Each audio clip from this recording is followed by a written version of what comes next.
शिजार ताजा ताजा दादा ताजा ताजा चिकना चिकना म्हावरा माझा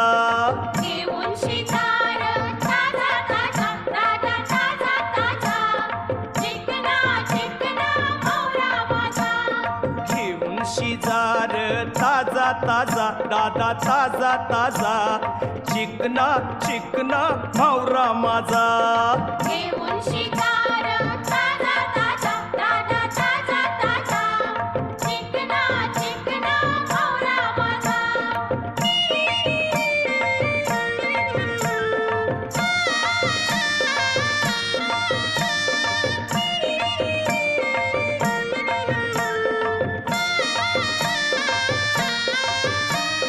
विश्वास ठेव र सांगतय नक्की या